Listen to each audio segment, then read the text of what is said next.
So hello folks, a few days back I got a comment from one of the person who was struggling to get a job, and I know he is not the only person who is struggling with getting that job. There could also be other people who are not getting that job. So in this video I am going to share few things that I feel are affecting your started with your career, and I will also share some tip that can help you to get a job. So first thing, resume shortlisting. So what's happening right now is that organizations have implemented one thing called the AI screening. So what's happening in AI screening is that there are some words or the job eligibility criteria and that are included in the code. So that AI screening is screening your resume, and if those words are found in your resume gets shortlisted. So based on that, how much it's matching with the job eligibility criteria, it gives a percentage like 80%, 20%, 10%, 70%, and based on that the resumes are getting shortlisted. So now if those words are not in your resume is not getting shortlisted. So I feel that that can be a one factor that is affecting your resume getting shortlisted. I'm not denying that there are several other organizations that are not using the AI screening and they are doing the manual resume shortlisting. Now look to a scenario that there's a one job role open for UI UX designer in an organization, and the applications that are submitted are around 250 to 60, and those applicants are someone who has a job experience of 10 11 years 5 years 6 years, and you are just beginning. So you need to keep these things in mind that these things can happen. It's not about just for the UI accident, it's for other job roles as well. So you need to be patient with this, that it's just a process that you have to go through. Now the second thing that I would like to talk about is your portfolio. So what is a portfolio? I feel that being an UI UX designer, you surely be aware of what is a portfolio. So a portfolio is the showcase of all your work. Include some good case studies in your portfolio, and you can also include the case study of a specific domain. Like for example, if you want to work with an organization who deals in finances, so you can create a case study, or you can create an usual visual design for some application or the website or any web application for the finances. Documentation is very important. When I say documentation, what does it mean by? So when I say documentation, firstly, why you have picked up this, what is the problem that you think that this is the problem and I'm going to solve it through visual design.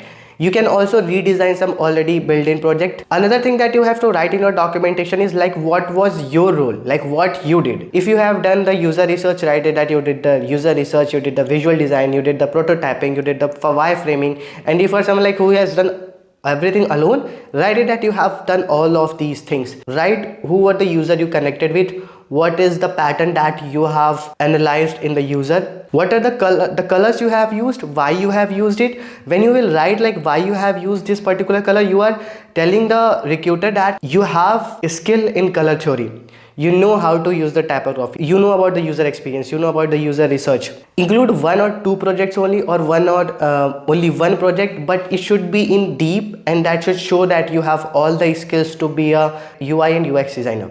When I say portfolio, it means that you should have a website with all the case studies well documented and well represented, that okay, if I go through your website, I can get to know, okay, this is what the person has done, and I believe that this person would be the right fit for this role. Another important thing that I would like to share with you is don't stop at 5. Now what does it mean by, like if you have applied for the 5 organization or the 5 jobs, don't stop at 5. Submit your resume to 100, 200 organization, 50 organization, as much as you can. The number of organizations you apply your resume to, the more chances you will get selected. There could be a possibility that you are only applying to the big companies, but in the start, even the small companies or even the startups can be a good start for you people. So don't look for only the big companies like the HCL or maybe Microsoft, Amazon. You can also look for some small companies, startups, where you can get hands-on experience.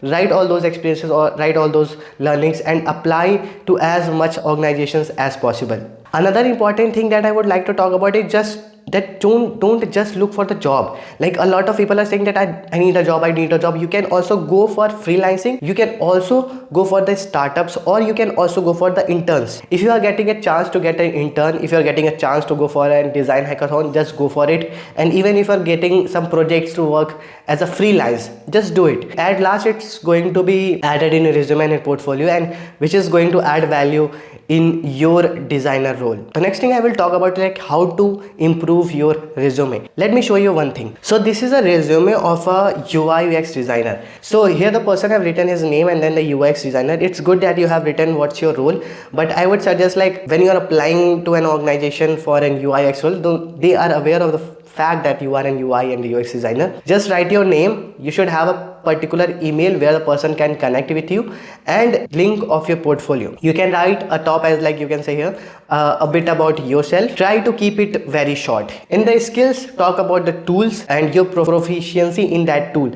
Like suppose for example I say Figma, so how much you are able to use the Figma, 30%, 40%, 80%, or you can also write as a beginner, intermediate, or professional level. Then you have to write the skills like as you have see here written. It's user research, usability testing, wireframing, prototyping, visual design, interaction design, user-centered design, cross-functional collaboration with the team. These are one of the most important skills that recruiter or an HR wants to see in the resume. Must include wireframing and prototyping, but along with that you should be also knowing like how to do a wireframing, how to do a prototyping, what are the methods to the user research, what is usability testing, and how we can test a particular design. Let's talk about the education one. So as you can see, it's written in a very in a linear way. I would suggest you to write in a tabular form, like you have the college, the education, maybe the 10th 11th college, and then the college, the percentage, and the year. That would, like, it's easy to see like from where you have done, what was your percentage. So try to write the education in a tabular method. For the work experience, be very sure about the thing that whatever you are writing, you have actually worked on that, because when the interviewers see your resume, he asks question from your resume, and he might ask that you have written this, now tell me how you have done. Now if you have not done, you will not be able to say. So whatever you are writing your resume, be sure that once it's question, you are able to answer it. Here the person has just written as an UX designer and a web developer. Maybe he was a developer and a designer. He has just written his work experience because he already had one. Now someone who has not done any work in the corporate, what they are going to include? Write the extracurricular activities which is related to design. So that would help the interviewer to know that you are actually interested in design. Whenever I say like why someone choose UI UX design, I choose the UX design, there was a few things that I feel that I'm a creative person. I love the color and I love to design. The user experience is something that I'm very passionate to talk about and improve it. So if you're not passionate about your work, I would say look for something else, that once you wake up in the morning, you are excited enough that okay, I'm going to do something new today. If you have your own projects, write about it. As I said, like the case studies, you don't need to be very elaborative in like how you have completed your own project, because you will already be including in your portfolio as a case study what was that project for. Apart from these, you can also write about the language. What are the language that you talk up, like maybe Hindi, English, but these are the important things that you need to have in your resume. Another thing that I want to talk about is improving your skills. Keep applying to jobs, but aside, just keep improving your skills. You should not stop like, okay, I have done one case studies and it now included in my portfolio. Now I'll sit and just keep applying to job and we'll see if the recruiter connects me or not. No, the same time you have to keep improving your skills, learn about the new technologies that is coming in design, how you can improve your skill or the design using the AI, and what are the new updates in the UI sector. So just keep improving, keep updating yourself about the UI UX design and your skill as well. The last thing that I would want to tell you is that show your work. Now what does it mean? Like even if you are learning the UI UX design, post it on your LinkedIn, post it on the Twitter, post it on the social media. Just let the people know that this is what you are doing. Whatever you are doing, even if you are just brainstorming about the idea, or you are confused like if I had this color, what should I choose? Post about it, like there were two colors and how you have choose this one, what were the reason that you have choose one. It will show the other people or someone who are a designer that what is your thought process, or maybe you will also get some feedback from the other people that would help you to improve in your future. One more thing, that the big organization or some other organization asks for a 2-3 years of experience, which I have already mentioned in my last videos.